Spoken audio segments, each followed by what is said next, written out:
On guys, I'm back at you again, and we are gonna go right through Week 14's picks. And as usual, I'm gonna be out of order. That's just the interface. So let's go. Green Bay versus Detroit. I am picking reluctantly Detroit to win. Even though, don't be surprised if Green Bay, and sometimes I do give out the Thursday night covers. I will say that I picked Green Bay to cover this spread, but I don't know. This is a trap game. Thursday games are just so tricky. Standalone games. I've been pretty good on them. I have a better record. I have a winning record doing that, but it's still no easy feat. Because Green Bay can come in there on their field in a dome and just light it up. We've seen them do it before with this young quarterback. Excuse me. They got the receivers, they got speed, they got running backs, decent defense. Detroit's a powerhouse in its own right. You know what I mean? Green Bay's been up and down, but they're still a good team. So it's just tough to just write them off. But I think I'm just going to go with Detroit here. But I would not be surprised, not even a second, if Green Bay wins, guys. Like, in my heart, I think Green Bay is going to win, but I'm picking Detroit. All right, next I got Atlanta versus Minnesota. I thought about this. At first, initially, I picked Minnesota, but then I remembered that Kirk is playing his old team, and he had a terrible game last week. So the public is going to have that fresh in their mind. So they're going to think, oh, he's washed. He's going to play like that again. He looked terrible. But you can't do that when you're betting. You got to go, it's week to week. You can't think about what happened last week. You can't think about what happened last year. You can only think about what's happening now when it comes to betting. Otherwise, you get burned. So, based on what we know now, it would be a good story to see Kirk beat his team. I don't see how the NFL would benefit with Kirk Cousins losing this game. You know what I mean? Minnesota already has a great record and they could spare the loss. So that's why I think Atlanta could beat them. And they're in a dome. And Kirk is very familiar with Minnesota. Those people love him, so they may not even boo him over there. So I don't know. We just got to see. Basically, what I'm trying to say is, guys, if Atlanta beats Minnesota, you shouldn't be surprised at all. Not even a little bit. Like, if you think about it, who's a better quarterback, Kirk Cousins or Sam Donald? You got to think about it, you really do. But with that said, I'm going to pick Atlanta. Reluctantly, because obviously Minnesota is way better, but I think the story wins this one. That's just me. Next, New Orleans versus the Giants. I'm picking New Orleans because I don't think the Giants are even trying to win anymore. They released their starting quarterback. They're not even playing their backup quarterback. They're playing a third stringer. So I think they're basically telling us, yeah, we're tanking because we need our quarterback.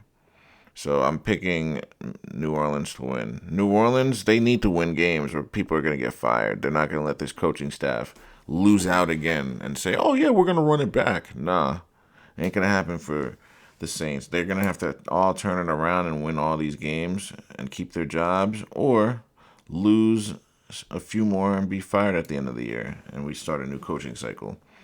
So I'm picking New Orleans. Next, we got Jacksonville versus Tennessee. I do not trust Will Levis. I thought he'd be a better quarterback than he was, but he's a turnover machine, and he'll be in this league for a long time as a backup. And with that being said, I'm going to go with Jacksonville here. And Jacksonville stinks this year, too. Next, we got the Raiders versus Tampa Bay. I'm picking Tampa Bay to win here because they're the better team and better all around everything. But who knows? They could make Las Vegas screw them. All right, next I got Cleveland, Pittsburgh.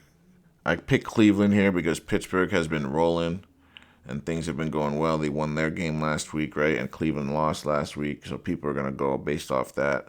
So I'm picking Cleveland here, guys. And it's a divisional opponent. Anything can happen when these teams play. All right, next we got Carolina versus Philly.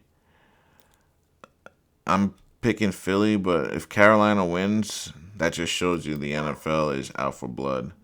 Really, it really truly does. And next we got the Jets versus the Miami team, and they are going to be favored by 5.5. I picked Miami to win this one. I don't trust the Jets.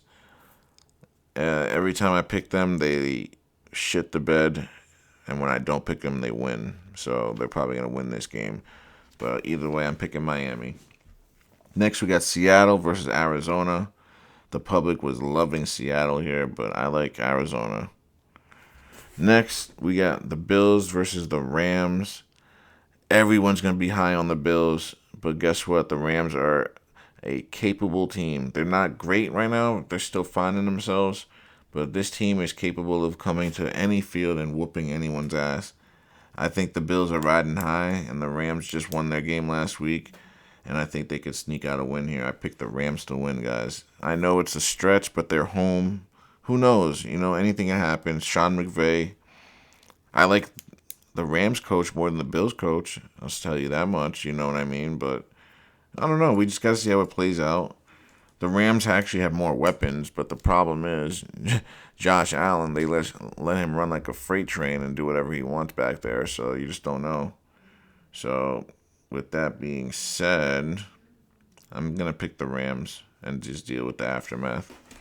Next, we got the Bears, Niners. Niners look like complete arse, and they've been getting their arses kicked. But I think they should be able to handle the Bears. If they lose to the Bears, the Niners, they're at an all-time low, and they're going to have to start thinking about firing people and kicking people to the curb. And I don't like calling for people's jobs, but if you lose to the Bears, you got some big problems behind the scenes that we don't know about, and that should come to light. So, yeah, Niners, they have to win this game. If they don't, they're a laughing stock. Next, we got LAC, the Chargers versus KC. I'm picking the Chiefs.